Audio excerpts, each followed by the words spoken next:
people say to me, I wonder what it'd be like to be on a spaceship. And I say to you, everybody is an astronaut.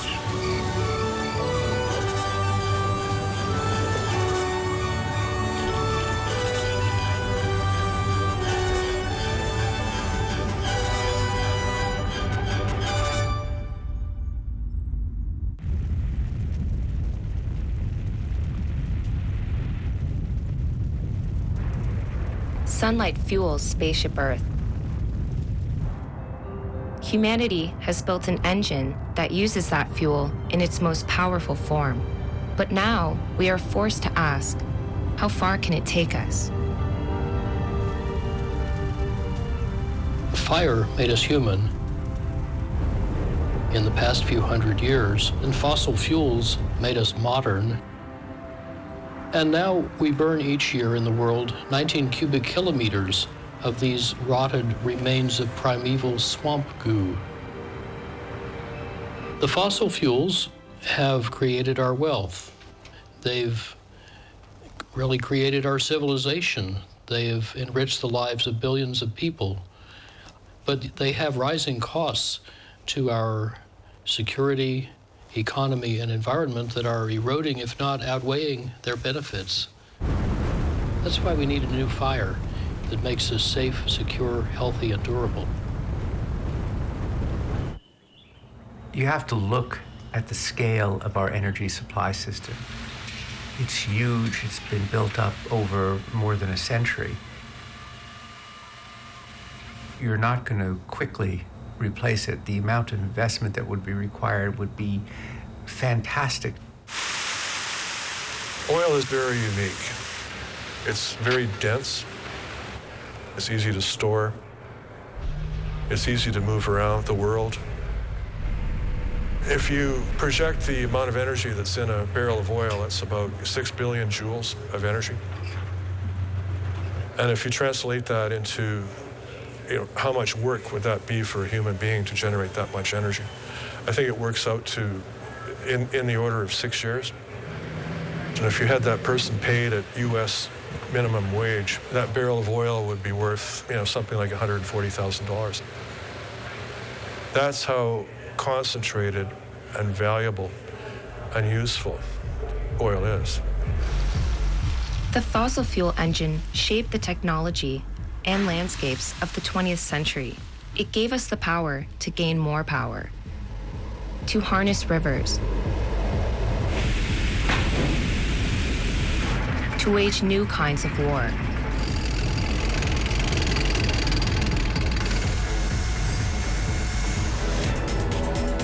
to unleash the energy of the atom.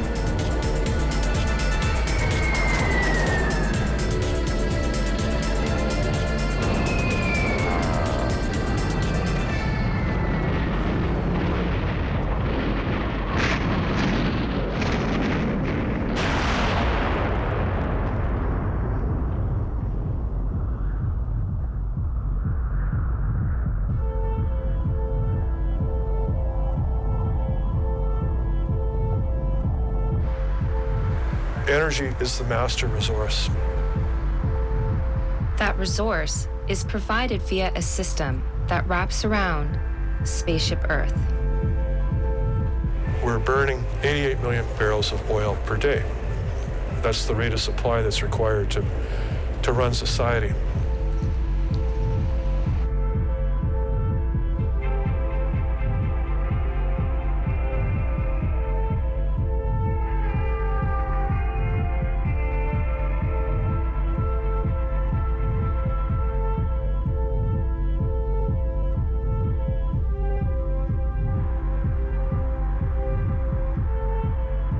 Fossil fuels also involve huge flows of money. The oil money often fuels tyranny, instability, and corruption. It is behind many of the conflicts in the world. We actually pay about 10 times more to sustain military forces meant to intervene in the Persian Gulf than we pay to buy oil from the Persian Gulf. This is obviously crazy. but it is an addiction we have fallen into and need to cure ourselves of.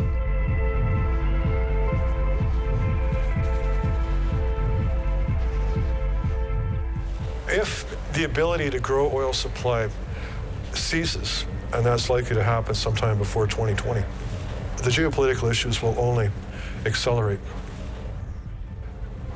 So if we don't do anything, the prognosis is not particularly bright. I mean, for the economy, for geopolitical disruptions, for wars, for actual physical shortages.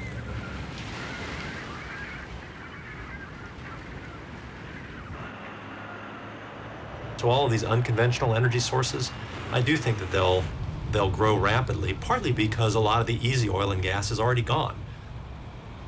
Now we have to go after these other harder sources if we want to keep the oil and gas flowing. As the engine runs short on fuel, its pollution and violence is backing up into Western society. Nowhere is that more obvious than in domestic fights about fracking. The natural gas and oil is found very deep under the ground. And in order to bring that oil and gas up to the surface, they drill horizontally, in many cases a couple of kilometers, and then they do the hydraulic fracturing. They open cracks up in the rock.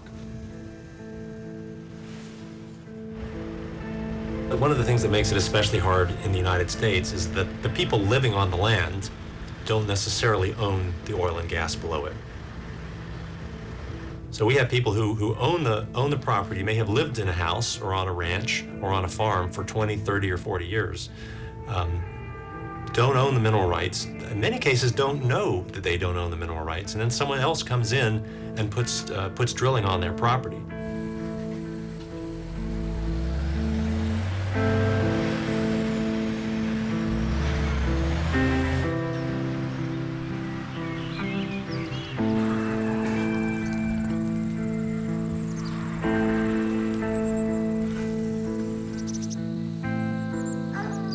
Yes, you have different opinions. When they heard they were coming in, a number of people are excited because most of the people have leased their land. So I would say over 90% in our county are leased. So they're encouraged to get royalties, so they're looking forward to that. So they're hoping to get some extra money. And a lot of people need money. They're in difficult situations with the economy.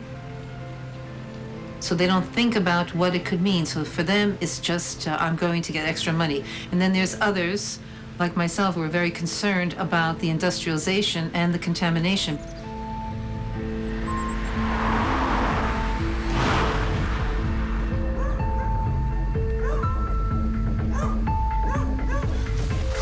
The well is back here. December 6, 2011, we noticed it was erupting and our water turned dark gray. So the DEP came out and tested our water. The first test, the results were 38.9 milligrams per liter of methane in our water. They came back out a couple months later and retested. It had gone up to 58.4 milligrams per liter.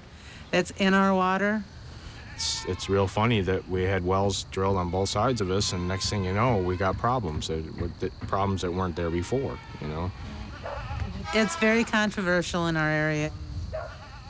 They drive neighbors against neighbors. People that normally wouldn't hate you because you have water problems now. And my other half, she got all pissed off with me because I was fighting with them all the time. I was like, you know something? I'm trying to protect what we own from being destroyed. We already lost the water. And she was mad because I was constantly fighting with them. Her thing was, just lay down and be a good little gas whore. And it's like, no. So she walked out on me because of all the fighting. Other neighbors over here, they got divorced over the fighting. Neighbors over here got divorced over the fighting. And then you have neighbors pissed off because you got signs in your yard, you're fighting the industry.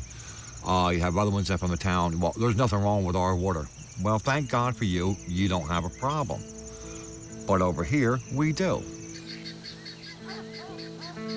Despite all of the wealth that they have created and convenience that they offer, fossil fuels are becoming quite threatening to our way of life.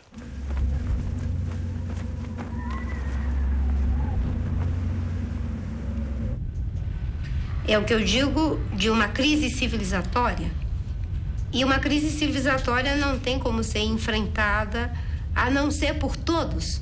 Uma mobilização de todo o tecido social na forma não apenas de um questionamento à nossa maneira inadequada de fazer as coisas, mas, sobretudo, um questionamento de natureza mais profunda à nossa forma inadequada de ser. É disso que se trata, e isso é válido para o Brasil, para o Japão, para Altamira ou para Nova York. Countries are responding to that crisis by tapping whatever energy sources they have available. In Brazil, hydropower is favored. It is one of our ship's greatest renewable resources. Globally, only about 1/3 of its potential has been tapped. O Brasil tem uma abundância de rios.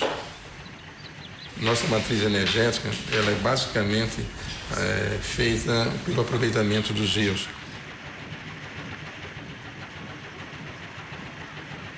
Essa riqueza natural que nós temos de energia limpa e sustentável, nós usamos diferentemente do resto do mundo.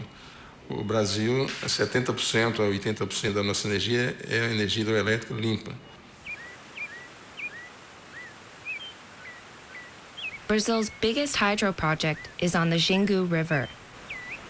The Belo Monte hydro plant will require a 26-kilometer diversion of river water to create 11 million megawatts of electricity. Local people say the project is destroying the rainforest and the river itself. The massive project was delayed repeatedly by environmental concerns and now proceeds in controversy. At a meeting with power officials, they voiced their complaints.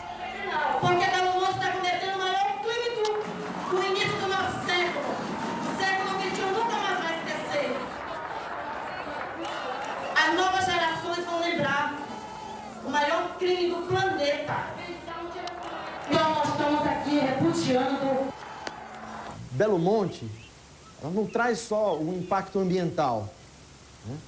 Mais do que o impacto ambiental, Belo Monte traz um impacto à diversidade socioambiental do Xingu. Diria que se o Xingu é o coração do Brasil, o peixe, né, é uma fonte de alimento, uma fonte de proteína muito importante para os povos indígenas e para os extrativistas e ribeirinhos dessa região. Quando você ameaça o peixe, você ameaça a segurança alimentar desses povos.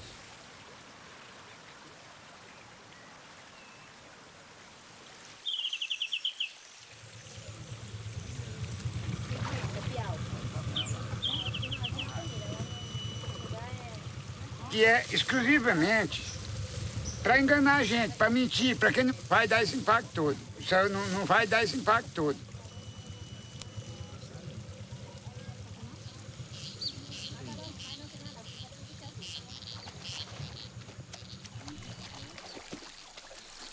Essa madeira eu botei ainda agora. Tá aqui, ó. Pouquinho. Quando é muito, quando dá bastante, a gente tira 30, 50, 60 numa rede dessa. E caride, primeiro você botava uma madeira dessa, um corte de madeira dessa com 4 madeiras, você tirava 100, 180, até 200 carinhos. Agora tá aí o tanto, ó. Nós pegávamos 2 caixas de 160, 3 caixas dentro de 3 dias, 2 dias, 3 dias.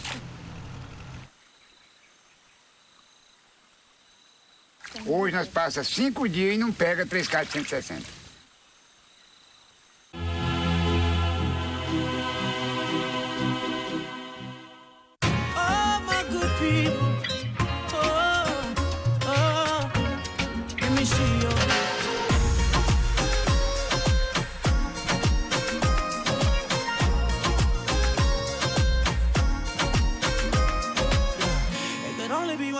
Champion. It can only be one. Champion.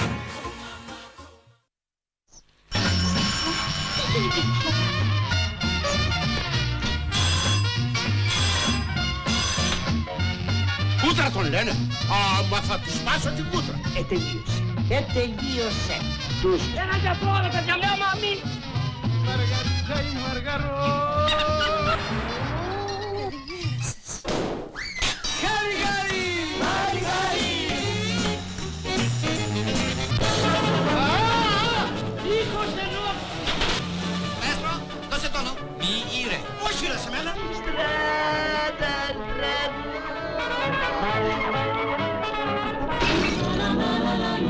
Ραντεβού με τον παλιό ελληνικό κινηματογράφο. Καθημερινά στις 7 και 4 το απόγευμα στην ΕΡΤ1. Σας ευχόμαστε καλή διασκέδαση. Δασικές πυρκαγιές. Προετοιμάσου. Οι δασικές πυρκαγιές εκδηλώνονται στη χώρα μας κυρίως κατά τη διάρκεια του καλοκαιριού. Κάποιες μέρες είναι πιο επικίνδυνες από τις άλλες, γιατί επικρατούν συνθήκες που ευνοούν την εκδήλωση και εξέλιξη των πυρκαγιών. Ο χάρτης πρόβλεψης κινδύνου πυρκαγιάς προβλέπει το πόσο επικίνδυνη θα είναι η επόμενη μέρα. Όσο ο δείκτης στην περιοχή σου είναι μεγαλύτερος, τόσο πιο ευνοϊκές είναι οι συνθήκες για την εκδήλωση και εξάπλωση των πυρκαγιών. Να γνωρίζεις ότι στη διάρκεια της αντιπυρικής περίοδου απαγορεύεται το άναμα φωτιάς στην ύπαιθρο. Έχει κατά νου σου ότι πολλές καταστροφικές πυρκαγιές έχουν προκληθεί από αμέλεια. Να θυμάσαι ότι το πιο σημαντικό είναι η ζωή σου. Ενημερώσου για το χάρτη πρόβλεψης κινδύνου πυρκαγιάς στην ιστοσελίδα civilprotection.gr. Γενική Γραμματεία Πολιτικής Προστασίας. Τα περισσότερα φιλοζωικά σωματεία στην Ελλάδα είναι ασφυκτικά γεμάτα και αδυνατούν να αναλάβουν άλλα περιστατικά. Αυτή τη στιγμή χιλιάδες αδέσποτα ψάχνουν σπίτι, ζουν σε άθλιες συνθήκες, υποφέρουν και έχουν τραγικό τέλος. Αν σε ενοχλούν οι εικόνες εξαθλίωσης αυτών των πλασμάτων, μην κλείνεις τα μάτια. Πίεσε το Δήμο σου να ξεκινήσει πρόγραμμα στήρωσης, σήμανσης και περίθαλψης όπως ορίζει ο νόμος. Στήρωσε το κατοικίδιό σου. Μην επιβαρύνεις την κατάσταση φέρνοντας τον κόσμο κι άλλα μωρά που πιθανόν να καταλήξουν στον δρόμο. Υιοθέτησε μόνο αν έχεις βεβαιωθεί ότι μπορείς να ανταπεξέλθεις στα έξοδα και στις υποχρεώσεις ενός κατοικίδιου. Το κεφάλαιο αδέσποτα πρέπει να κλείσει και είναι στο χέρι όλων μας. Φιλοζωικό Σωματείο Σάμου. Αυτή την εποχή τα αποθέματα αίματος λιγοστεύουν. Σας χρειαζόμαστε όλους. Δώσε αίμα σήμερα. Εθνικό Κέντρο Αιμοδοσίας. Με δύναμη στη ζωή.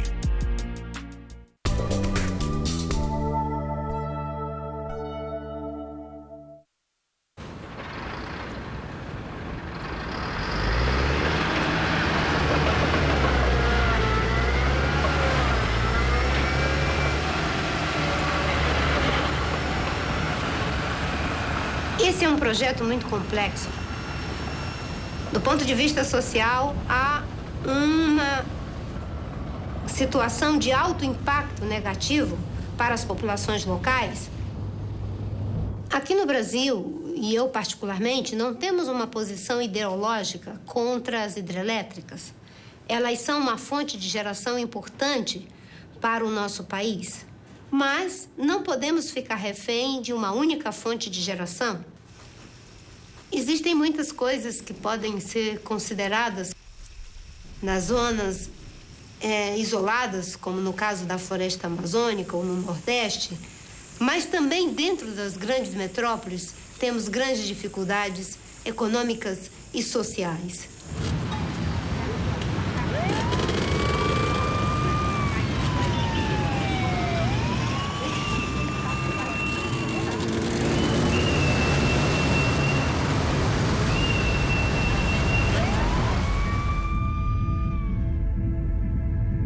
Other countries have found ways to tap their natural energies without creating environmental disasters.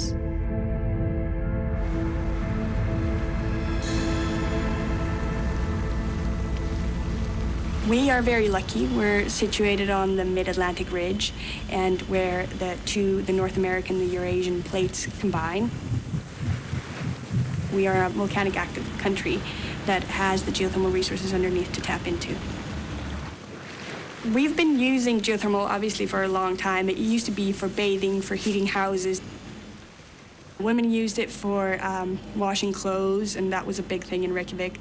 And then in 1930s, we started really harnessing the heat for district heating, and that was the first we used. And then later on, we started producing electricity. Tapping that power allowed cold and barren Iceland to become self-sufficient in food. Vegetable growing in Iceland started around 1940. Geothermal makes it possible to grow inside of these greenhouses all through the year. Iceland can produce enough vegetables, peppers, cucumbers, tomatoes, anything that grows inside a greenhouse, we can produce, and we have enough geothermal energy, we have enough electricity, and we can even we can produce that much that we can feed a lot of Europe with our growing.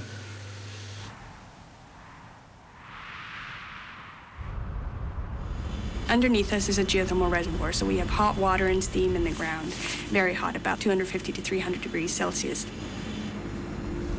And what we do is we drill holes into that reservoir about 2 kilometers deep, get the hot steam up out of the ground, pipe it into the power plant, where we separate all hot water from it and all droplets.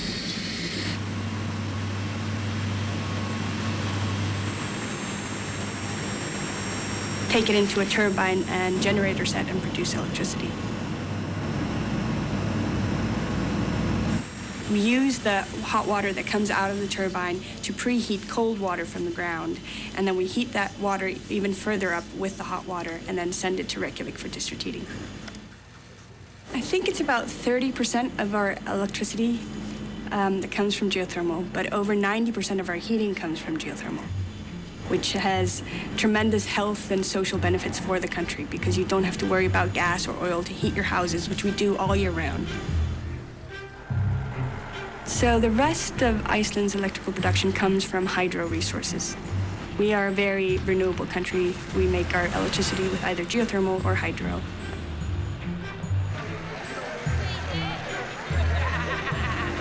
I think the societal benefits of geothermal district heating have been great for my country. The fact that you can heat your home with very little cost all year round. You can bathe. You never run out of hot water. Public swimming pools all over town that are open year-round. People waste energy in a way they don't think about how they heat their homes. They know it's green and they know it doesn't cost a lot. So Icelanders, instead of turning off their radiators to cool down their homes in summer, they just open their windows. Not every country can use geothermal to supply as big a part of its electricity mix with geothermal as we can, but it can play a much bigger role in many countries. The U.S. is the largest producer of geothermal energy in the world. The United States Geological Survey has estimated there's 30,000 megawatts of undiscovered geothermal resources in the western part of the United States. That alone, if we could harness part of that, could really boost up production. Places in Europe, Asia, Philippines, Indonesia, there's lots of places where there's fantastic resources. For instance, in Japan.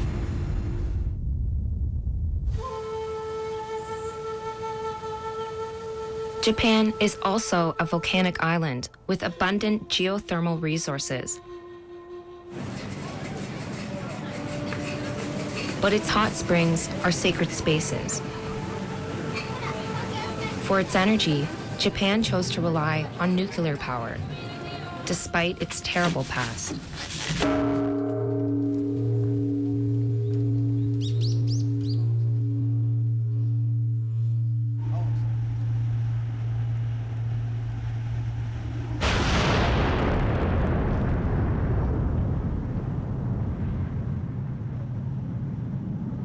Really, the origination of all of it was the nuclear weapons program.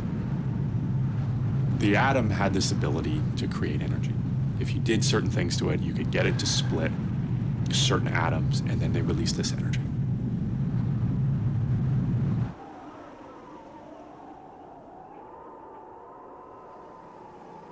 After the weapons were used in Japan, and after the end of World War II, Then people began to want to transition the thinking away from the weapons a little bit more to what they called peaceful uses.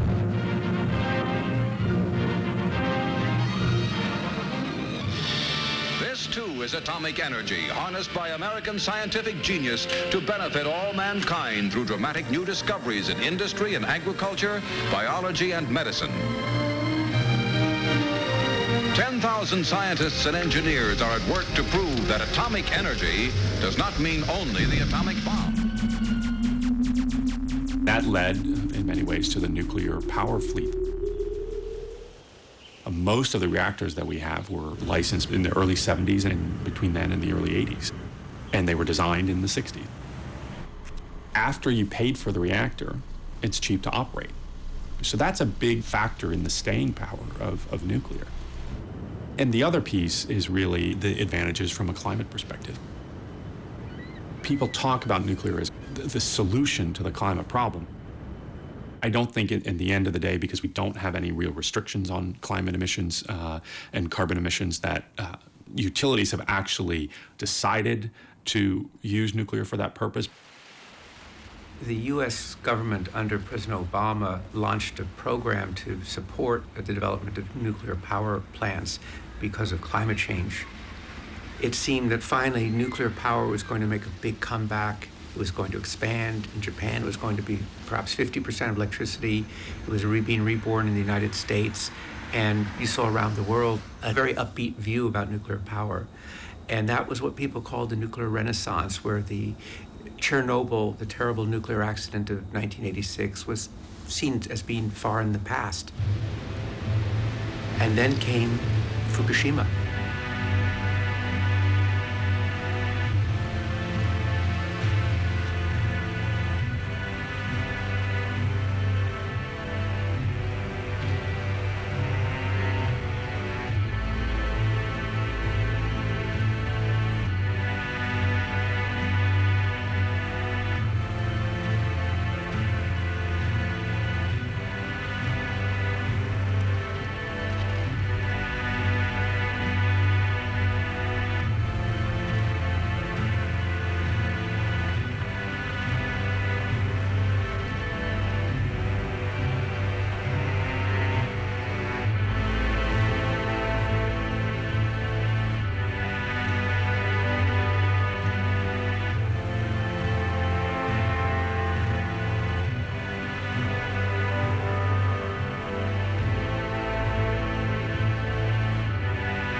原発事故はだから私は当初ねそんなにことが起こるとはとても考えられなかったです。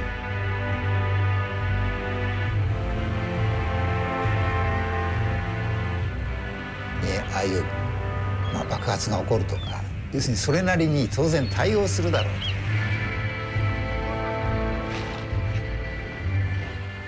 人たちが適切に処理するだろうと。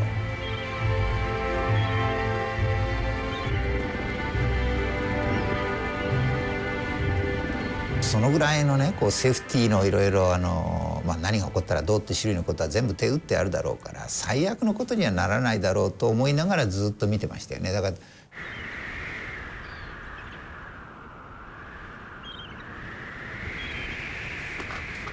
予測できなかったと、いう問題が一つね。それから2つ目はですね、今まで原子力技術というのはね、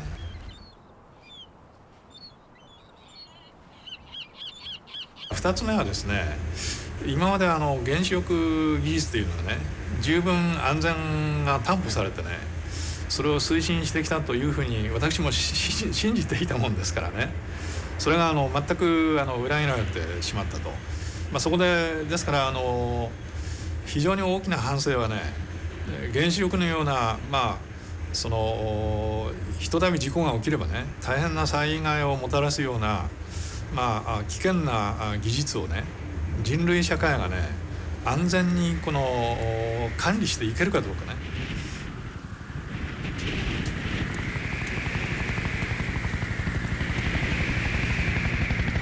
I think the damage is in some ways difficult to capture and understand. The real impact right now from the Fukushima accident, I think it's really twofold. Primarily, it is the people that have been evacuated from their homes. You've got about 100,000 people who have been forced out of their homes for several years now. Some of them will never be able to return. The communities that existed will never reform. Even if, from a technical and a medical or health perspective, people could come back to the area. And it's a legacy that doesn't just impact the people who've been evacuated. It is impacting their entire economy. And I've seen estimates that suggest that the impact would be at least $500 billion. It shut down a significant portion of their electricity generation, which has changed the lifestyle of almost everyone in Japan. The biggest area where there'll be impact is on the ocean. The expectation is the majority of the contamination went out to the sea.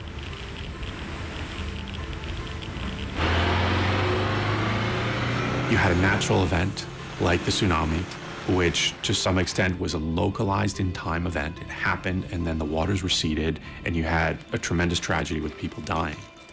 Then you had a secondary effect, which was the impact of the nuclear power plant, which is a long-term crisis. So it's almost as if that tsunami has been made to last 40 years. And to think then that it came from a place that was used to generate electricity, it just shows that, in a way, this technology has real fundamental problems that need to be addressed.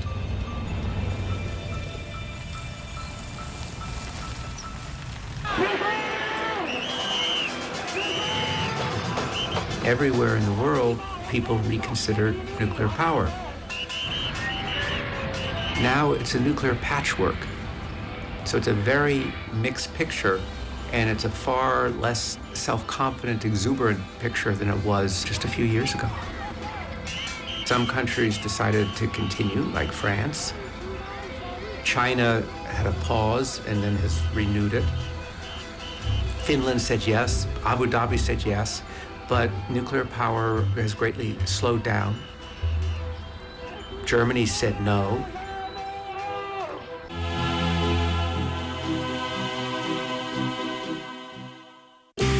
Μαγιό, πετσέτα, νερό.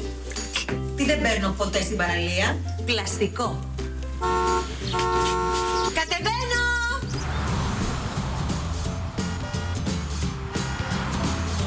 Καλαμάκι στην παραλία, μόνο αυτό.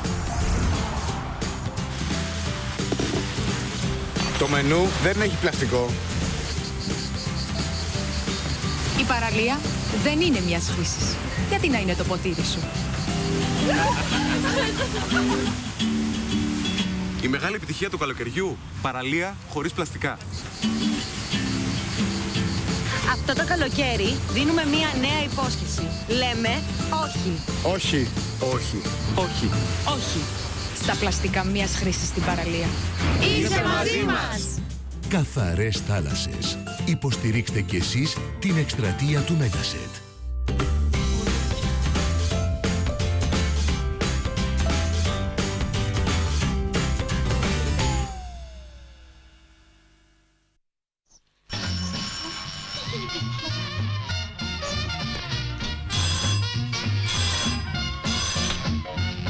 Κούτρα τον λένε. Άμα θα τους σπάσω την κούτρα. Τελείωσε. Τελείωσε. Τους... Ένα για τώρα, παιδιά. Λέω μαμί. Μαργαρίτσα ή μαργαρό. Χάρη, χάρη. Χάρη, χάρη. Ήχος ενώ. Μέστρο, δώσε τόνο. Μη ήρε. Όχι ρε σε μένα. Στράτα, στράτα.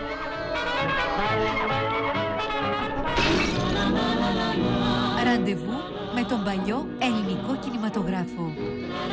Καθημερινά στις 7 και 4 το απόγευμα στην ΕΡΤ1. Σας ευχόμαστε καλή διασκέδαση.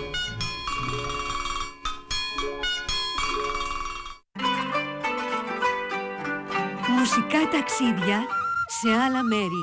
Η Παναγία στα καλά. Άλλες φωνές. Με τη φροντίδα του Λάμπρου Λιάβα. Παίξε βιολάκι μου γερά, παίξε γερά γεμάτα.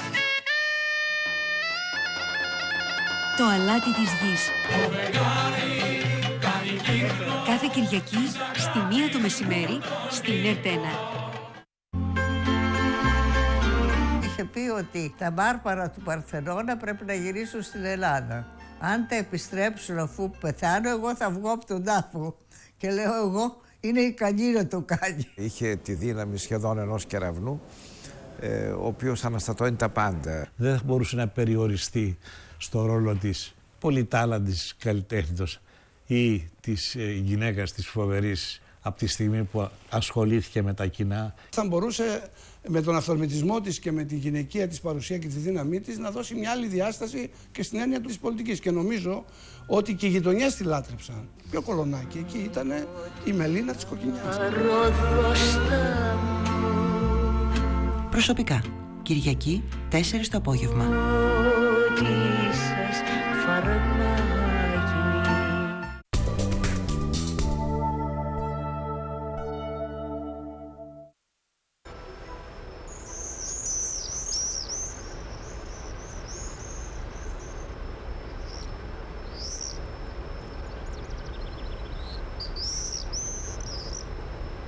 It is a deliberate decision to say the future of modern industrial societies is a climate-friendly, decarbonized industry. In Germany, people were on the one hand against nuclear energy, but at the same time in Germany, the mood was in favor of climate protection. Fukushima simply made clear in Germany, we will not be able to stay within nuclear anymore. And when the German government said, no, we will honor our climate pledges, we will phase out nuclear, what is the answer? Renewable energies. Why do you harvest energy in such an indirect way? Photosynthesis has an energy efficiency of 1%. So why not using the sunlight directly? It's a no-brainer, really, yeah? Even today, I mean, average efficiency rates are 12%, 15%, or sometimes 25%. Every person on this planet, more or less, has access to that energy. It is highly efficient and it has no side effects on the environment. So photosynthesis created life on Earth in the end as we know it, and it created agriculture and everything. If this is possible to create human civilization based on 1% efficiency, I'm sure we can build it based on 10% efficiency. Again, a no-brainer.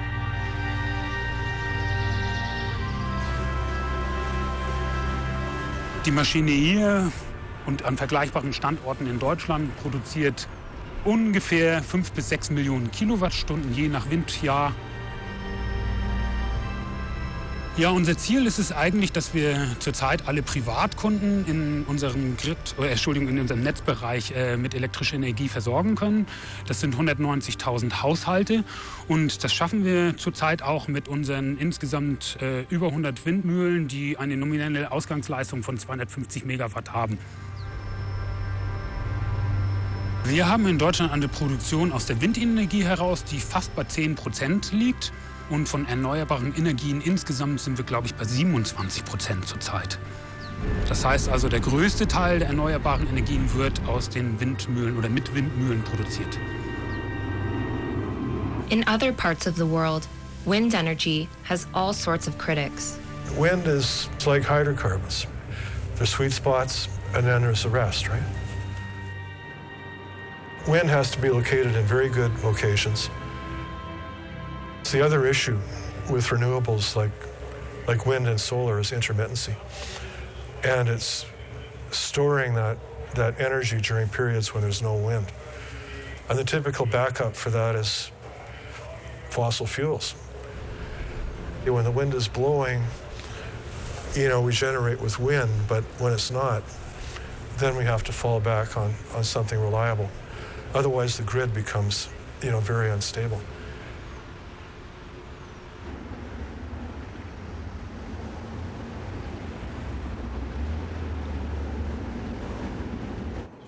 Renewable power is a challenge that electrical systems worldwide are struggling to handle. Its variability is a problem for the people who manage electrical grids. Well, it's a balance of supply and demand is always critical. Electricity, if you have too much of it, things start to happen like your voltage starts to go up. The voltage goes up, that hurts equipment. You have too many electrons flowing through the grid. The system was designed for a different need. In the old days, you had a coal plant that would come up in the morning. You knew it was going to be at a certain amount by 9 o'clock, it would be at a certain amount by noon, be ready for the evening peak, and then it would go offline at night. So that was very predictable. Now you don't have that predictability because you've got more renewables on the system. In Ontario, most power still comes from nuclear plants, and it always wins out over renewable energy. Today we do have some constraints in the system, and so we're actually dispatching wind down to make sure we don't put in more megawatts than we need into the system. It's usually when we have too much base load power on the system. That happens occasionally where you've got a nuclear plant that needs to run. Nuclear plants like to run full out. So when you've got all this wind and base load hydroelectric and nuclear, and we don't have enough demand in the province, we have to do something about it. It's easier to take down wind for a few hours to solve a problem rather than to take a nuclear plant off for potentially 4 days. We don't actually necessarily turn the turbines off. What they'll do is they'll throttle back their blades. And you generate less electricity, even though the wind's still blowing. Actually, no power plant runs all the time. They all break sometime. And when they break, about 1/10 of the time for big stations, you just lost 1,000 megawatts in milliseconds, often without warning. A portfolio of different renewable sources, different kinds in different places, can be forecast to perform more accurately than we can forecast demand. And that portfolio of different things working at different times in different ways can then be integrated with the other kinds of renewables, not solar and wind power, but all the others which you can have whenever you want. That need for more resilient energy systems that work even if the big power grids fail is part of what's driving the rapid shift to microgrids and decentralized energy systems that work even if the grid fails. Smart grids are just half the answer to balancing the new power supply. Es ist so billig wie von einem Großkraftwerk, die Stromerzeugung. Das ist der Vorteil von der wirklich sehr, sehr billigen Photovoltaiktechnik inzwischen. Und dann kommt natürlich der Punkt, der Strom kommt natürlich nur, solange die Sonne scheint. Was mache ich nachts, wenn die Sonne weg ist? Und dann kommt eben die Speicherung zu tragen über Batterien. Was wir hier arbeiten, sind Batterien für die Elektromobilität und für stationäre Stromspeicherung, also stationär dezentrale Speicherung. Und man kann das sehr schön machen für einen Haushalt, den Strom speichern über die Nacht. Das ist nicht sehr viel, einige Kilowattstunden reichen da vollkommen aus. Das Spannende ist einfach, dass man das Netz entlastet, dass man also nicht mehr diese großen Schwankungen im Netz hat durch die Photovoltaik, die eingespeist wird. Das macht das Leben der Netzbetreiber sehr viel einfacher. Hinzu kommt, dass man mit einer Speicher im Haus noch sehr, sehr viel mehr Vorteile generieren kann. Ein schönes Beispiel ist das Thema Blackout. Also wenn das Netz weg ist, dann habe ich trotzdem Strom in meinem Haus und dann bin ich einfach der König. Wenn bei mir der Fernseher funktioniert und das Bier im Kühlschrank kalt ist und meine Nachbarn nichts mehr haben, dann bin ich einfach der Beste im Viertel.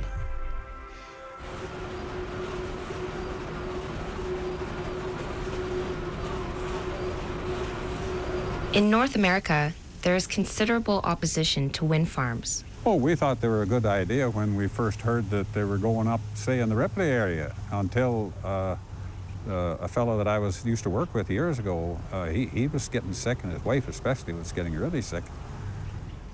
People who live near windmills complain about the noise, vibration, and the controversial phenomenon of dirty electricity, exposing them to electromagnetic energy. The windmills didn't start until 2008, and it was 2009 when they tied all those lines in together over at the corner, and it was after that that we started having the problem. I developed tinnitus, and Wayne developed tinnitus 2 weeks after I did. And we also started having headaches and nausea as well. I figure it's the dirty electricity coming out of those things is what's doing it. It's almost like living in a microwave. Yeah, we just had to get away, like, or we weren't going to survive. When you went to the windmill company and said, listen, we've got a problem here, they'd say, you better go talk to Hydro 1. So we'd phone Hydro 1 and get the top dog there, and he'd say, no, you've got to talk to the windmill company. So that was their way of dealing with it. One lady was very angry one day when I talked to her, and she said, talk to either your MP or your wind company. Don't talk to us. Maybe they think that I'm imagining things, I don't know. They might think we're a couple of nutcases, I don't know. You have to experience it before you'd really believe it, you know.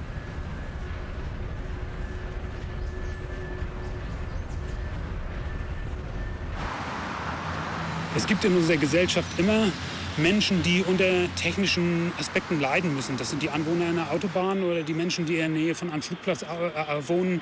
Und dementsprechend muss man natürlich auch in der Energieproduktion letztendlich akzeptieren und tolerieren, dass ja, Produktionsstätten eben auch in der Nähe von Menschen gebaut werden. But in Germany, wind farm complaints are fewer, partly because towns own the systems. Wenn Menschen von den Kraftwerken betroffen sind, durch eben den visuellen Impact, den wir dort haben, ist es natürlich auch nur gerecht, wenn sie an den Kraftwerken selber mit verdienen. Ja, ich kann mich noch ziemlich gut an mein Studium erinnern, an eine sehr eindrucksvolle Skizze. Da wurde in einem, sage ich mal, großen Würfel aufgezeigt, wie viel Energie die Sonne uns täglich liefert und wie viel Energie wir als Menschen oder weltweit eben benötigen. Und die Dimensionen waren, von so einem großen Rechteck haben wir eine ganz kleine Ecke benötigt. Es sieht also letztendlich so aus, dass wir ein Vielfaches an Solarenergie-Input in unser Raumschiff Erde haben, von dem wir eben nur einen sehr geringen Anteil brauchen. Die große Frage dabei ist, dass wir uns als Menschheit in eine andere Art von Wirtschaften bewegen müssen. Wir müssen von einer Brennstoffwelt in eine solare Welt umschalten. Und das ist eine wahre Herausforderung für die Menschen. This is an outstanding event in human history. Germany is a leading industrial force on this planet saying we embark on the great transition towards sustainability.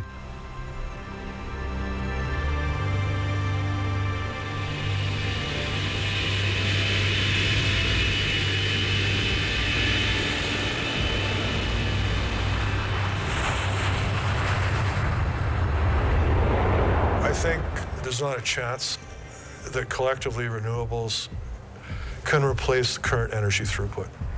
In 2011, primary energy was 33% oil, 30% coal, 24% gas, 6% large hydro, 4% nuclear, and 1.59% non-hydro renewables. And that includes wind, solar, geothermal, and burning biomass. That's where we're starting from. The biggest piece of the solution is figuring out how to lower our energy throughput a lot without, radically reducing people's standards of living. Not going to be easy. It really needs a new paradigm.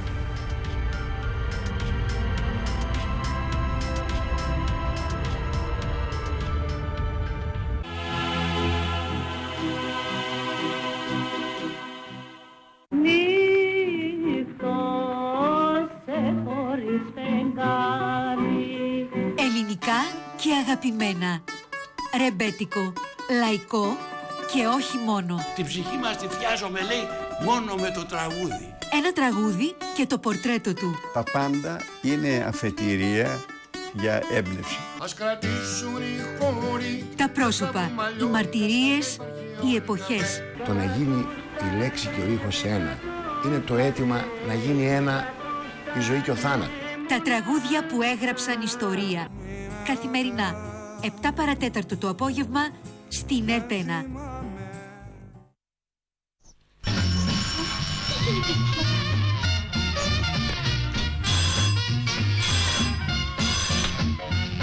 Κούτρα τον λένε. Μα θα του σπάσω την κούτρα. Τελείωσε. Τους... Ένα για τώρα, παιδιά, λέω μαμί. Μαργαρίτσα ή μαργαρό. Χάρη, χάρη. Χάρη, χάρη. Ήχος ενώ. Μαέστρο, δώσε τόνο. Μη ήρε. Όχι ρε σε μένα. Στράτα,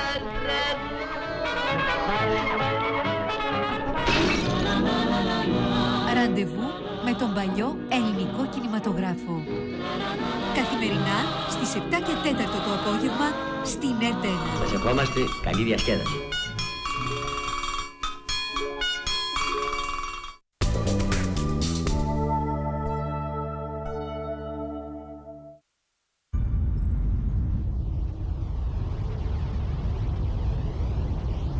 It's a lucky development that just as we're threatened with fuel shortages and catastrophic climate change, engineers on Spaceship Earth have developed engines that can run civilization safely forever. But can they also satisfy all the desires born in the era of fossil fuels?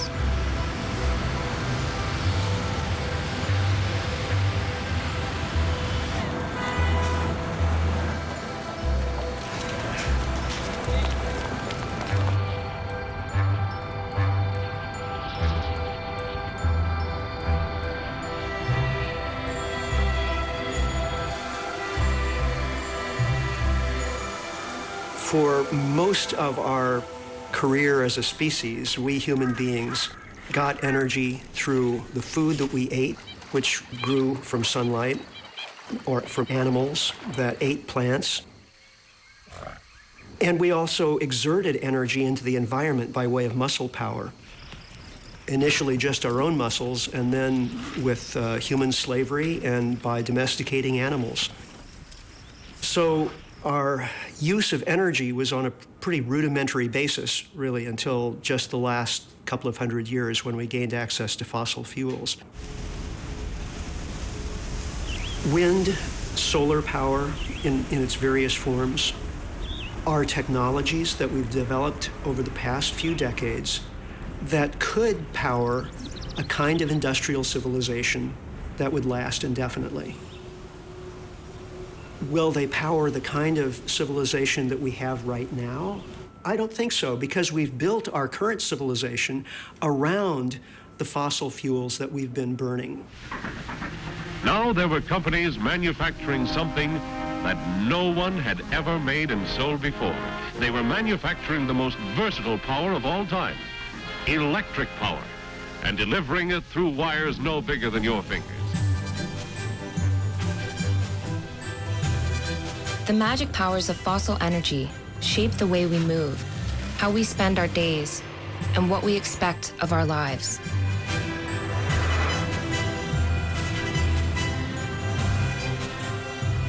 Even the landscape of North America was shaped by fossil fuel-burning vehicles. The vast sea of houses created by this explosion of the urban population flows outward in endless waves. This new pattern of urban growth is apparent from coast to coast. Most of the continent was built after the introduction of cars. People who live in its suburbs have few travel options besides cars. More than necessity, cars are, and always have been, symbols of glamour and status. More than any other country in the world, America is a nation on wheels. We can drive anywhere we want to, at any time, for any reason, including fun.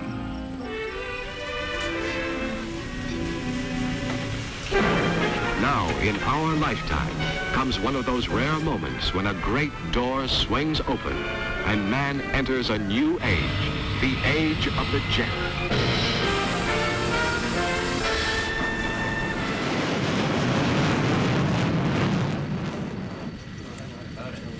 Yes, the real secret is not only a great source of energy, but also the freedom to make it work for everybody. And using the magic of research, oil companies compete with each other in taking the petroleum molecule apart and rearranging it into, well, you name it, fabrics, toothbrushes, tires, insecticides, cosmetics, weed killers, a whole galaxy of things to make a better life on Earth.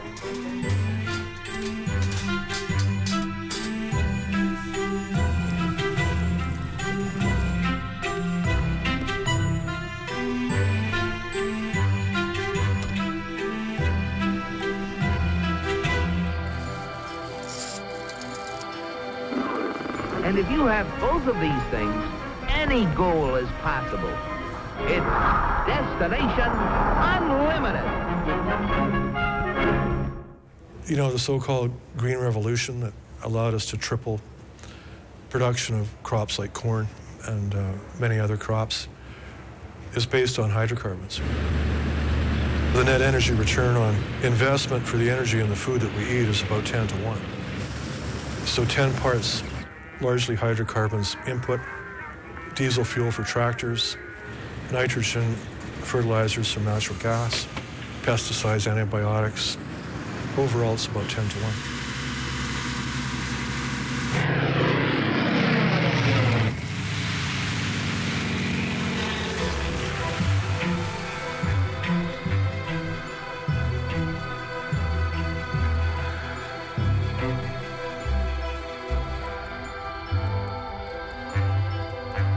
You need to look at what's happened with global population. 1860, when we got started on oil, population was about 1.2 billion. When I was born, it was about 2.5 billion. You know, now we're just over 7 billion people. So it's tripled in my lifetime.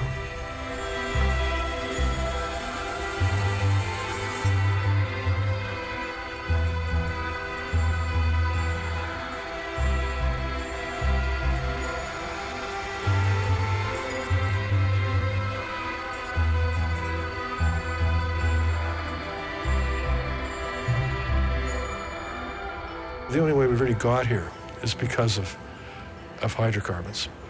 I mean, that was raiding the treasure trove, really. The world now uses 50 times as much energy as it did when fossil fuels began. But that energy is not used evenly.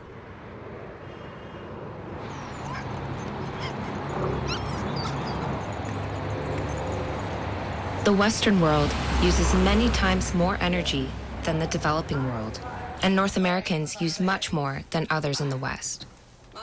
Part of the reason is that energy is so inexpensive in North America that householders barely notice the cost.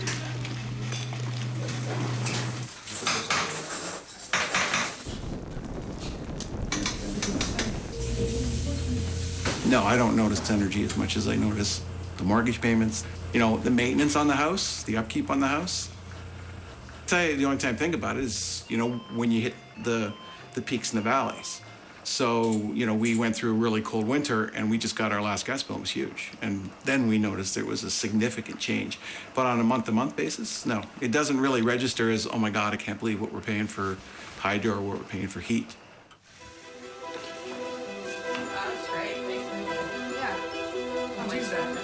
Sorry, why did they put it with you? I thought you handled that last night pretty well, Sam. What happened? Now that you're in a better frame of mind?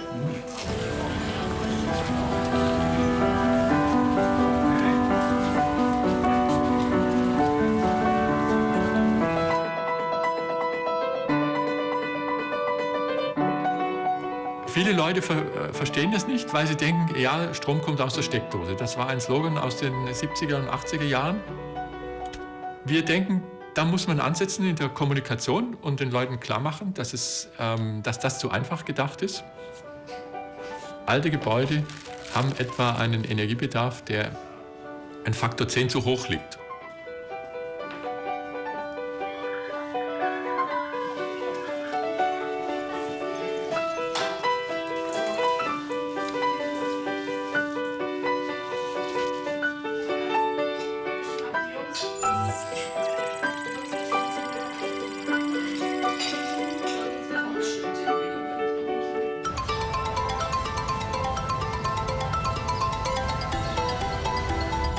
だからこれまではですね、これまでの科学技術のものすごい発展を考えるとね、誰も永続性を十分考えてこなかったと思うんですよね。本当にものすごい我々は一人のわずか100年くらいの人生の中でね、ものすごい技術の革新、技術の転換が起きてるわけですよ。社会システムの転換が起きてる。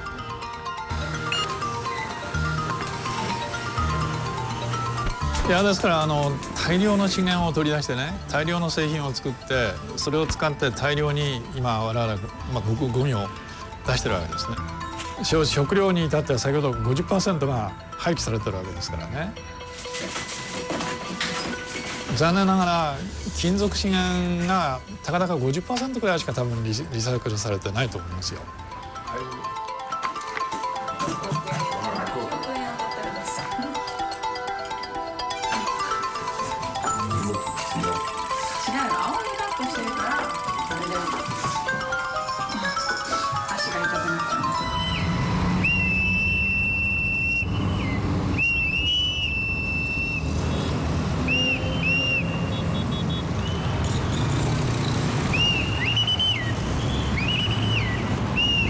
Developing countries need more energy.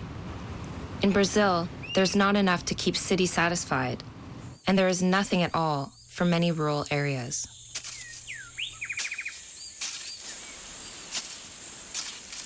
Quer dizer, nunca tivemos, né? Já brigamos, já lutamos junto para a energia nessa região, nessa área, nesse travessão, mas com a hidrelétrica nunca foi possível a energia rural entrar para os agricultores. Aqui nós estamos com um projeto de plantar mandioca. Toda essa área, né? 2 hectares de mandioca. No início de dezembro, de novembro até final de dezembro. Só que nós estamos tendo um probleminha. A gente está com esse projeto de plantar mandioca e se criar uma farinheira para a comunidade se tivermos energia. A gente vai ter que estudar para fazer outro projeto, porque aí não vamos plantar, nós vamos plantar mandioca. Como que vão beneficiar se não temos energia para poder tocar a farinheira?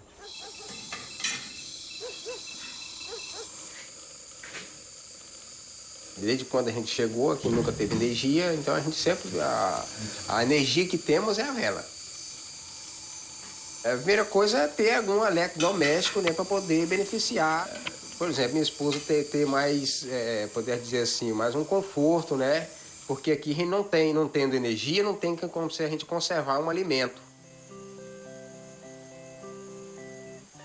Por exemplo, eu tenho uma grande despesa usando motor bomba para jogar água.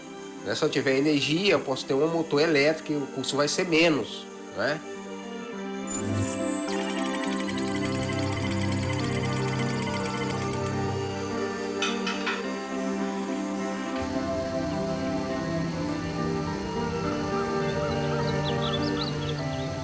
In great part of the world, burning biomass, in a house, is a main source of energy. It's also a great contributor of air pollution.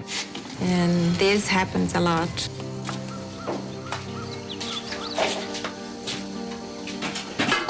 We don't want to see it, but there are countries where more than 50% of the population still uses biomass. Wood, coal, and anything else that they pay for, or anything they can catch around the house, or whatever they can get, garbage.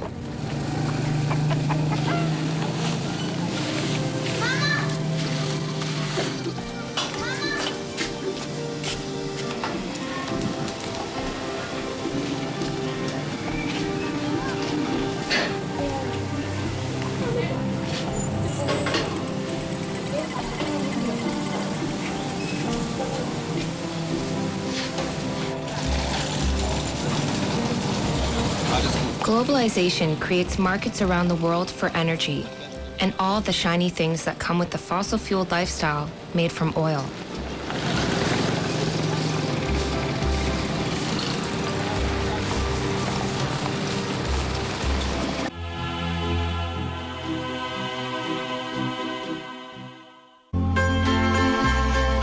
Ich habe πει ότι τα μάρμαρα του Παρθενώνα πρέπει να γυρίσουν στην Ελλάδα. Αν τα επιστρέψουν αφού πεθάνω, εγώ θα βγω από τον τάφο.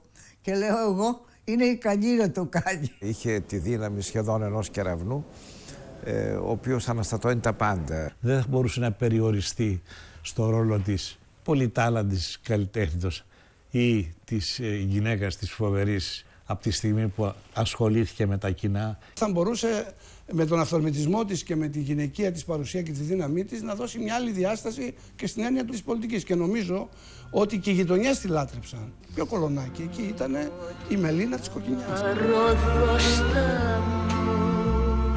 Προσωπικά, Κυριακή, 4 το απόγευμα.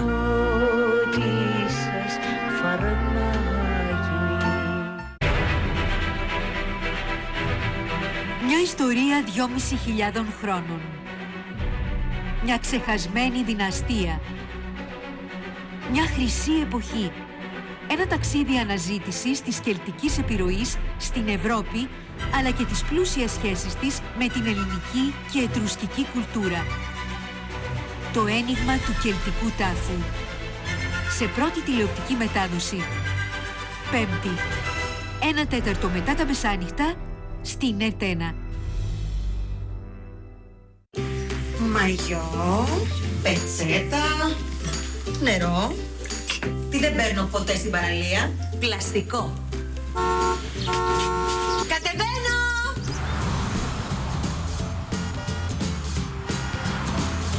Καλαμάκι στην παραλία, μόνο αυτό.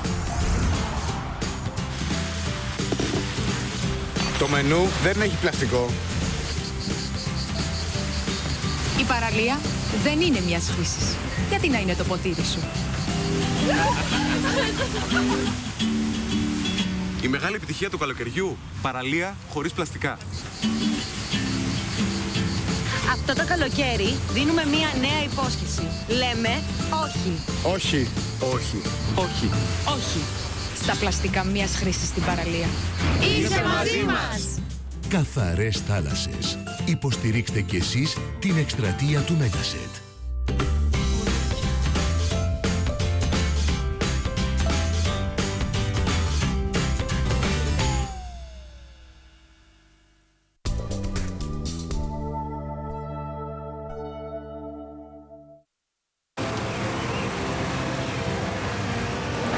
Everywhere in the developing world today, there is a rising demand for energy. In rich countries, the demand has leveled off, partly because of a weak economy. But in countries like China, India, and Brazil, it is growing exponentially as their middle classes grow. In the developing world, the demand for energy to enjoy the conveniences common in the West overshadows environmental concerns.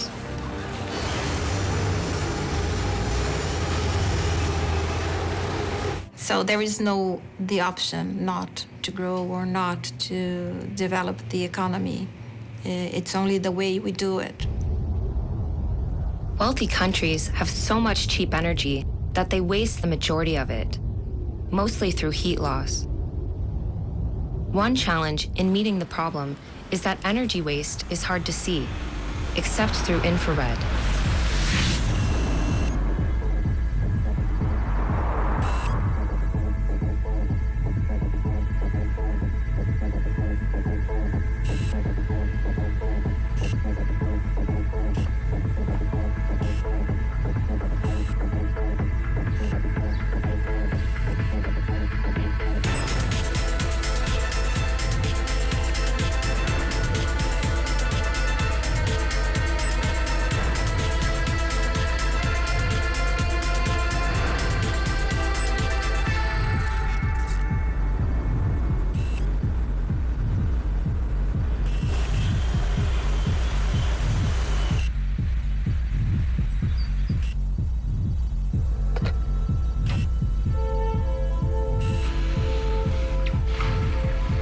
The average home generates an enormous amount of heat, but most of it leaks out through walls and windows.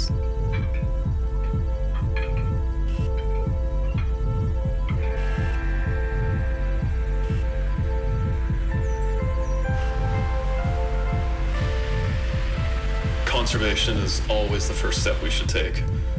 Why bother generating energy when we could just not use it in the first place? And design is a good solution. We have a long way to go before we can improve our building envelopes to dramatically reduce the energy we consume in our homes. So you can even see in this house, the studs show up when you look through an infrared camera as being colder on the inside face. That's because they're transmitting the cold outdoor air right through the wall to the inside of the house. Although you can see it here, it would look a lot worse in a house that doesn't have exterior insulation. Our first step is to reduce energy demand by increasing insulation and improving air tightness. This building is built hard up against both side lot lines, so we couldn't insulate on the outside of that. And what we did instead was build our stud wall inside of the concrete block. But instead of putting the studs right up against the concrete, we pulled it inside a couple inches and put our insulation between the studs and the concrete block wall. By not having the studs create a thermal bridge, the wall becomes a lot more efficient with the same amount of insulation. By following that approach, the amount of renewables you need is dramatically reduced because your energy load is really small after you've taken those early passive steps. Ein typisches altes Gebäude aus den 50er, 60er Jahren braucht zum Heizen etwa 15 bis 20 Liter Heizöl-Äquivalent pro Quadratmeter und Jahr. Das heißt, ein typisches Passivhaus benötigt etwa 1,5 Liter Heizöl pro Quadratmeter und Jahr. Für typische Gebäude haben wir eine Dämmschicht von etwa 20 bis 30 Zentimeter. Wir wollen darauf achten, dass diese Dämmung nie unterbrochen wird. Das heißt, Wärmebrücken sollten wir so gut wie möglich vermeiden. Hier ist eine dabei, aber da muss man eben aufpassen. Wir empfehlen dringend, eine luftdichte Gebäudehülle auszuführen. Vierter Punkt. Die Fenster sollten auch sehr gut wärmegedämmt und auch luftdicht sein, aber solare Energie, also Sonnenstrahlung, fast ungehindert durchlassen, sodass wir die solaren Gewinne auch teilweise als Heizenergie nutzen können. Nicht nur in Deutschland sind wir der Meinung, wir brauchen Passivhäuser, um die Zukunft energetisch zu sichern.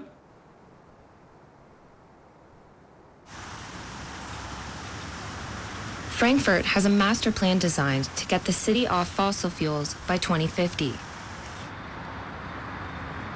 A key part of the plan is the construction of passive houses. Since 2007, the building code in Frankfurt has insisted that all public buildings, such as schools, be built with passive house technique. In the new Rydberg neighborhood, land for homes was originally owned by the city. So Frankfurt was able to mandate that all houses built there be passive.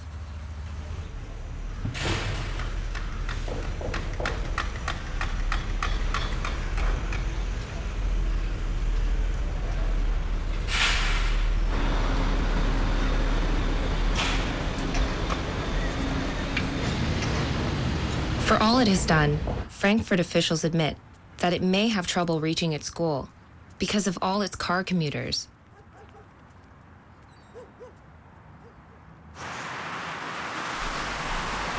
Some 400,000 people commute to the city every day, most of them driving alone.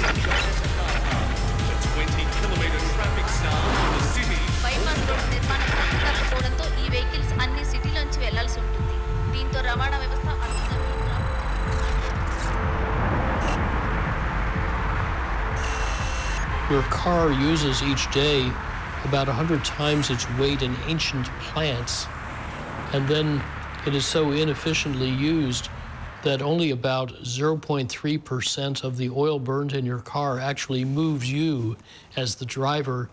The rest of it is wasted or moves the heavy steel car.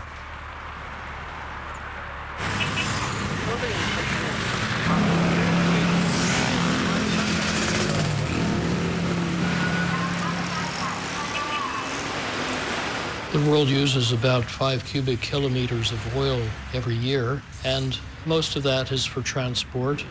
Most of the transport energy is for cars, the next biggest for trucks, after that airplanes and other modes. So we use several cubic kilometers a year of oil to move vehicles around. But if we make cars out of ultralight, ultra-strong materials, then the car gets 3 times lighter but safer. And then you can afford to electrify it because you need 3 times fewer of the costly batteries or fuel cells. So you end up with the car needing only 1 or 2 liters per 100 kilometers, or no liters at all because it's pure electric. A country like the United States could, by 2050, run an even more mobile society using no oil, but a mixture of electricity, hydrogen, and advanced biofuels. Transportation is the single greatest reason for global warming. Technologists have developed several alternatives, but they all face challenges.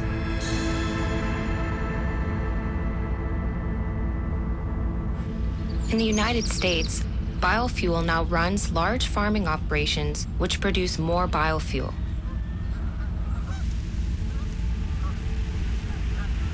Biofuels reduce the carbon in the atmosphere, but they are no match for oil.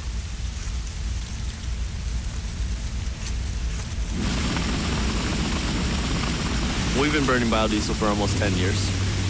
And I've basically just chosen to do that as a supporter for the biodiesel industry, and it kind of comes back to our industry. Probably the first 8 or 9 years, it probably cost me 30, 40 cents a gallon more. Just my last purchase this summer, it actually saved me probably 10 or 20 cents. Actually, maybe 20, 25 cents. And that's just, a ratio of the value of the vegetable-based oil versus the petroleum. And those ratios obviously fluctuate. It was a good thing to do. We wanted to support renewable energy. We wanted to support our industry. We wanted to help mitigate our dependence on foreign oil. I think a very high percentage of the farms are now using biodiesel. Maybe not quite to the extent we are, but at the 10 to 20% range, I think it's become pretty widely adapted.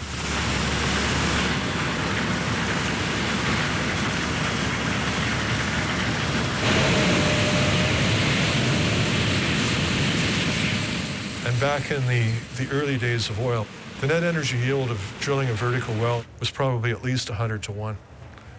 So we invested a barrel of energy to net out 100 barrels of useful energy. Ethanol from corn is about 1.3 to 1.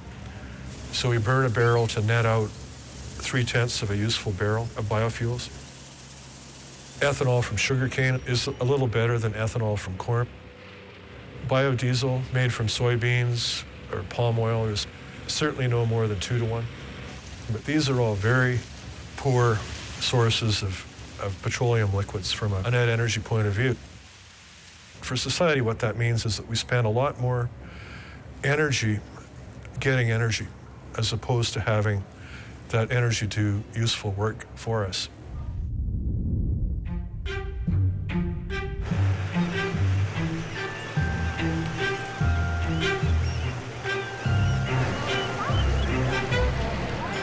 Iceland has easy access to free energy, and until recently, it was developing the perfect vehicle fuel, hydrogen. The beautiful thing about the Icelandic energy cycle is we have a lot of hydropower and geothermal power to make renewable electricity.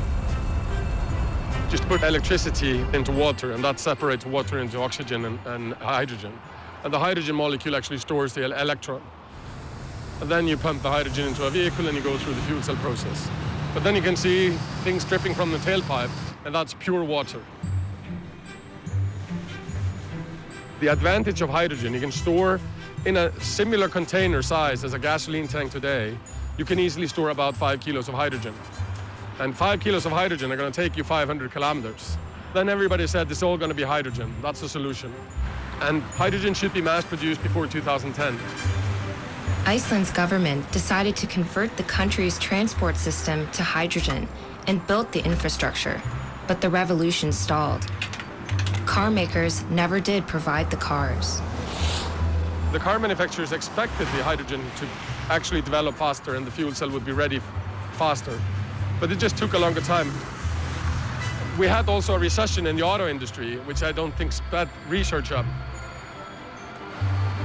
The economics of the station was really good. It was a good station, performed much better than we expected. So we actually realized by using it with only 30 cars, that if we would have 200 cars, we would actually be running this with a profit. And there's no profit in building infrastructure when you have no vehicles. That's going to be very costly in the beginning. And the question is, where is that money coming from? Is that coming from governments as a subsidy? Is it coming from industry? So we here in Iceland, this station unfortunately is obsolete because we started so early. So we have the early adopters disadvantage. Everywhere where there has been testing of battery electric vehicles or hydrogen vehicles or any of the new technologies, the public is in general very positive, but sometimes people don't put their money where their mouth is.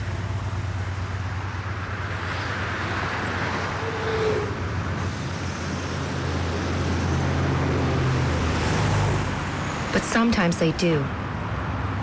Electric cars are ever more popular in North America, but the infrastructure is weak. Green entrepreneurs are trying to solve that problem. To create a model to prove to the world that it can be done, we implemented the infrastructure across one of the largest countries in the world and one of the most geographic and climate diverse. You can travel coast to coast across Canada for free. So no charge at all, as long as you're driving a green vehicle. Our host locations that we partnered with across the country are providing the electricity for the vehicles. No banks, no provincial or federal governments. The money came from selling off a lot of assets and borrowing from my other company. It's been a long haul, I guess, of trying to figure out how to solve this issue. This is a Tesla Roadster. This car's a little bit special because it's the car that drove over 10,000 kilometers last December in the middle of a Canadian winter, and it did it 100% emission-free and at no cost. It was an incredible ride.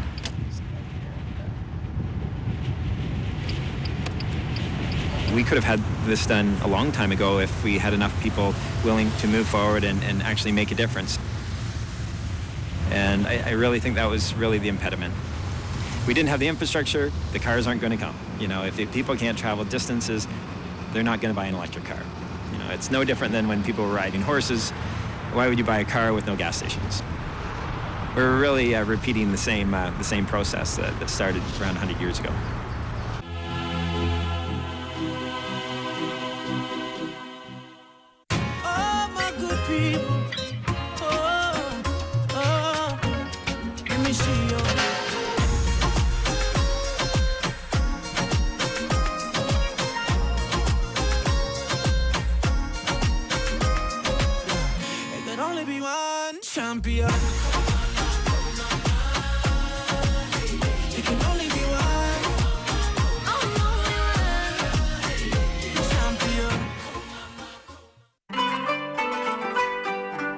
Μουσικά ταξίδια σε άλλα μέρη. Η Παναγία στα καλά. Άλλες φωνές. Με τη φροντίδα του Λάμπρου Λιάβα. Παίξε βιολάκι μου γερά, παίξε γερά γεμάτα. Το αλάτι της γης. Κάθε Κυριακή στη 1 το μεσημέρι στην ΕΡΤ1.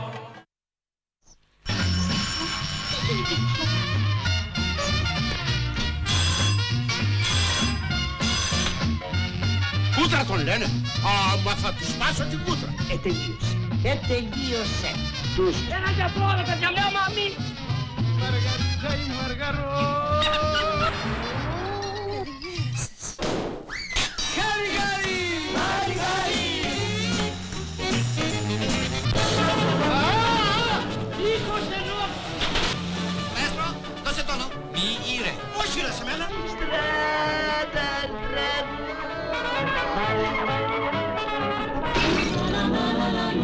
Ραντεβού με τον παλιό ελληνικό κινηματογράφο. Καθημερινά στις 7 και 4 το απόγευμα στην ΕΡΤ1. Σας ευχόμαστε καλή διασκέδαση.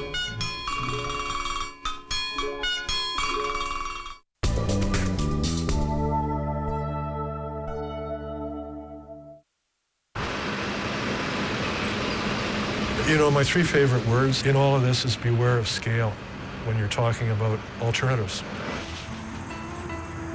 250 million motor vehicles in the U.S., and it's going to take a long time to switch them over.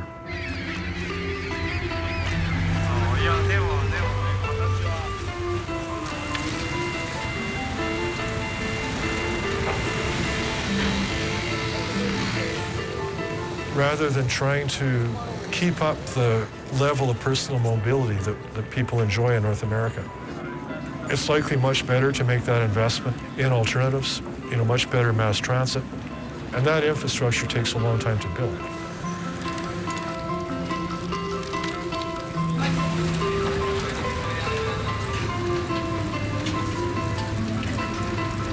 Amsterdam may have the best combination of mass transit and bicycle lanes in the world, but it was not always that way. Well, many people use the bike, and I think that especially in the center of town and the neighbors around it, more than 60% of all rides are done by bike.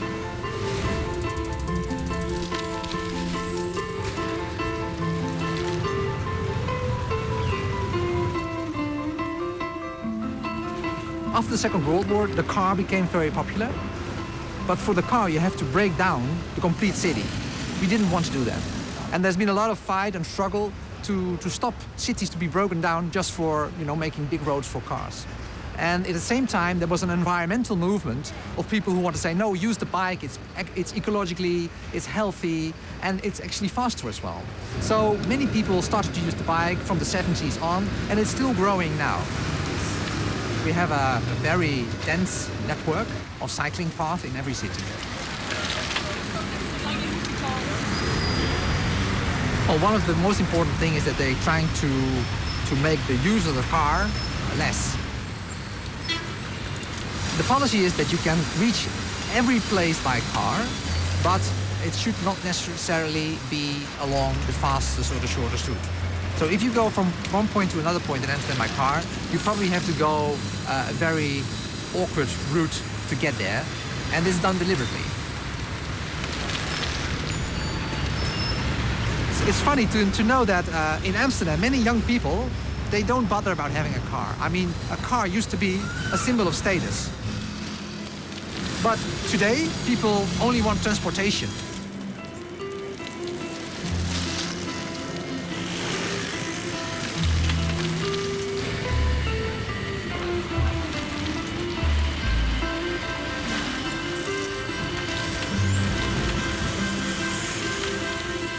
As we proceed through the 21st century, energy is going to get more expensive and we'll have less of it.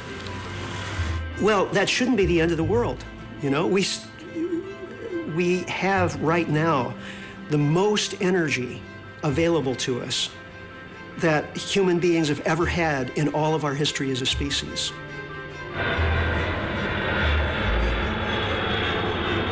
So ratcheting down from this pinnacle doesn't have to be the end of the world.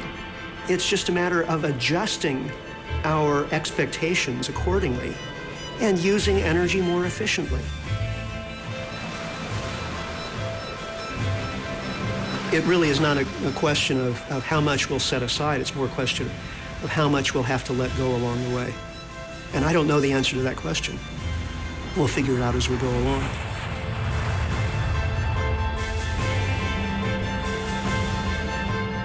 You know, I think there are some things like jet airplanes and automobiles that probably won't make the cut.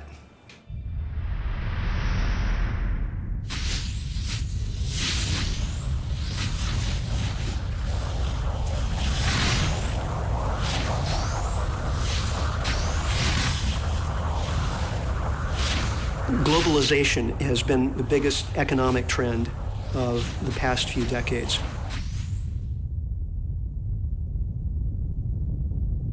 Globalization actually makes our communities less resilient because for more and more of our necessities, we're depending on longer and longer supply chains, more and more vulnerable supply chains as fuels become more expensive.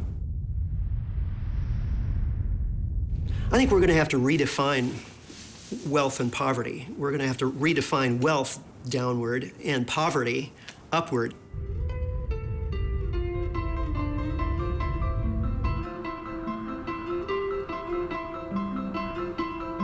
I think that the transition towns are an example of real social change in action.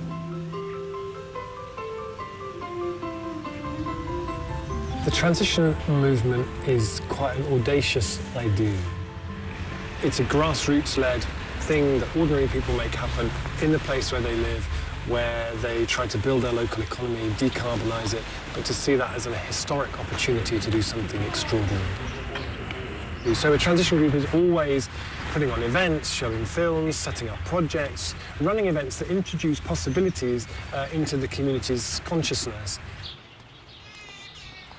What I love about having been part of Transition Town Totnes is that when I walk around the town, I can see things happening that have happened because of that work.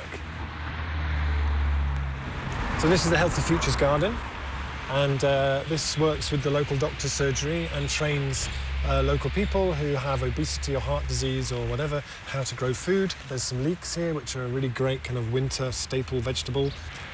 So this is red Russian kale. Really, really delicious. If you're making a salad, it goes really nicely with this, which is rocket, or rucola, they call it in Italy.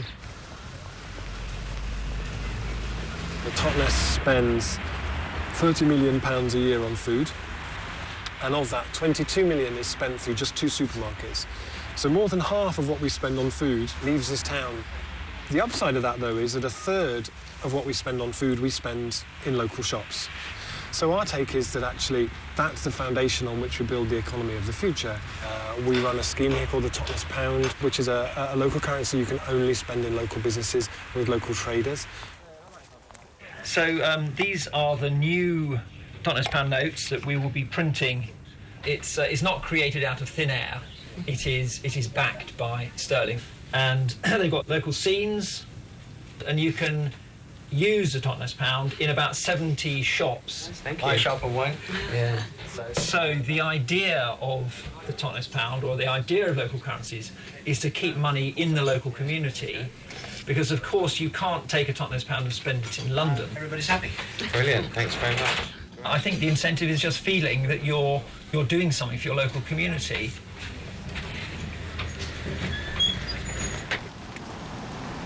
So what you can see over there on the big building over there, that's the Civic Hall, which is the main kind of public space here in the town. And the solar panels on the roof of that were put in place by TTT. And the idea is that the money that's generated from the electricity there goes into energy efficiency fund for both for the building and for further afield in the town. This is the display panel down about the solar panels here on the Civic Hall. Saved 25,000 kilos of carbon dioxide since they were installed. The Totnes Renewable Energy Society, a community-owned energy company which has hundreds of members now and is installing different renewable energy schemes around the town. One of the key things we've done here is called Transition Streets. So Transition Streets says, get a group of people on your street together, knock on the doors. Do you want to be part of this? You meet 7 times in each other's houses. The first time you get to know each other. The rest of the times, one week you talk about water, another week you talk about energy. And then you make pledges of things you're going to do at the end of each session. My husband and I, if we'd been told at the start of joining this group, you must put solar panels on your roof, we would have not even started. That tells me how much CO2 we've avoided. It tells me how much I've avoided today and how much I've avoided over the time I've had these panels. I'm more encouraged to have a go at taking green initiatives because my friends are there encouraging me into it. And I haven't got to take the initiative on my own. I've got someone there helping me along, yeah. Yeah, it became a fun thing to do, didn't it? It was like working as a team. Yes. And that's nice. And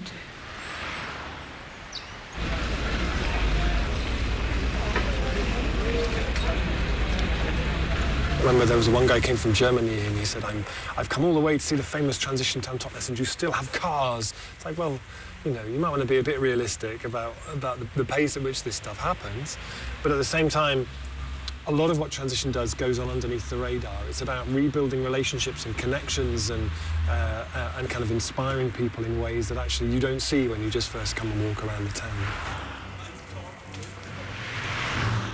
Transition really started and is still an experiment. It's all the time about saying, maybe we could. Why don't we? Let's have a go at this.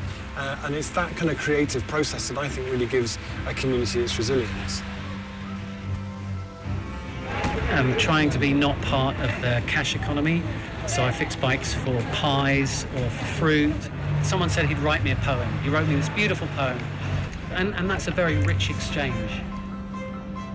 I think in transition we build on that and say that it's also about the degree of possibility that a community feels it has at its fingertips.